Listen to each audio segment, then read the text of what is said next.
എല്ലാവർക്കും നമസ്കാരം. ഇന്ന് നമ്മൾ സംസാരിക്കാൻ പോകുന്നത് ഇൻകം ടാക്സിലെ അഡ്വാൻസ് ടാക്സിനെ പറ്റിയാണ്.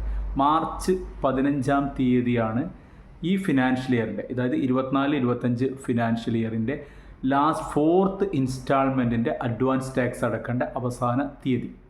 അപ്പോൾ എല്ലാവർക്കും സംശയമുണ്ട്, എന്താണ് ഈ അഡ്വാൻസ് ടാക്സ്, ആരൊക്കെയാണ് ഈ അഡ്വാൻസ് ടാക്സ് അടക്കേണ്ടതെന്ന് ചോദിച്ചാൽ, നമ്മളുടെ ടാക്സ് അടക്കാനുള്ള ബാധ്യത ഈ ഫിനാൻഷ്യൽ ഇയറിൽ 10,000 രൂപയ്ക്ക് മുകളിലാണെങ്കിൽ നമ്മൾ എന്ത് ചെയ്യണം? നമ്മൾ ആദ്യത്തെ ഈ സപ്പോസ് ഉദാഹരണം പറയുകയാണെങ്കിൽ 10,000 ആണ് നമ്മളുടെ ടാക്സ് ലാബിലിറ്റി എങ്കിൽ അതിൻ്റെ 1,500, അതായത് അതിൻ്റെ 15% നമ്മൾ ജൂൺ 15 അടച്ചിരിക്കണം.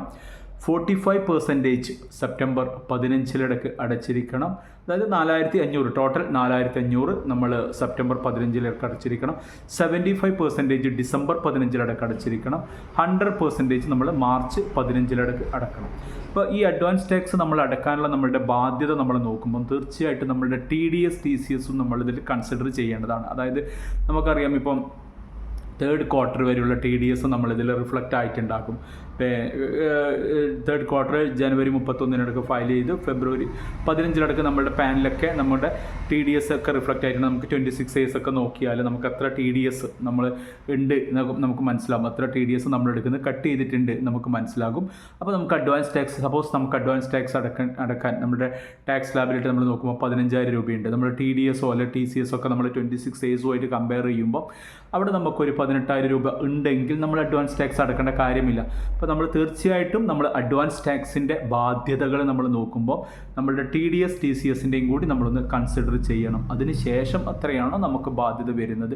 ഇപ്പം 13,000 രൂപ നമുക്കിപ്പം മാർച്ച് 15 അടക്കണം. ഇപ്പം നമുക്ക് ഓൾറെഡി അതിൽ 11,000 രൂപ നമ്മുടെ TDS ഉണ്ടെങ്കിൽ നമ്മൾ എന്ത് ചെയ്താൽ മതി? ബാക്കിയുള്ള എമൗണ്ട് നമ്മൾ അഡ്വാൻസ് ടാക്സ് ആയിട്ട് അടച്ചാൽ മതി. അപ്പോൾ തീർച്ചയായും നമ്മൾ എന്ത് ചെയ്യണം? നമ്മളുടെ അഡ്വാൻസ് ടാക്സ് നമുക്ക് ബാധ്യത ഉണ്ടെങ്കിൽ തീർച്ചയായും നമുക്ക് അഡ്വാൻസ് ടാക്സ് അടച്ചിരിക്കണം. അല്ലെങ്കിൽ നമുക്ക് ഇൻട്രസ്റ്റ്, ഇതൊക്കെ നമ്മൾ ഇൻകം ടാക്സ് ഫയൽ ചെയ്യുമ്പോൾ നമ്മൾ അതിൻ്റെ ഇൻട്രസ്റ്റ് ഒക്കെ കൊടുക്കേണ്ടി വരും. അനാവശ്യമായ ഇൻട്രസ്റ്റും അതൊക്കെ നമുക്ക് ഒഴിവാക്കുന്നതിൻ്റെ ഭാഗമായി നമുക്ക് കറക്റ്റായിട്ട് നമുക്ക് അഡ്വാൻസ് ടാക്സ് അടക്കാം. അപ്പോൾ ഒരുപാട് നന്ദി. Thank you very much.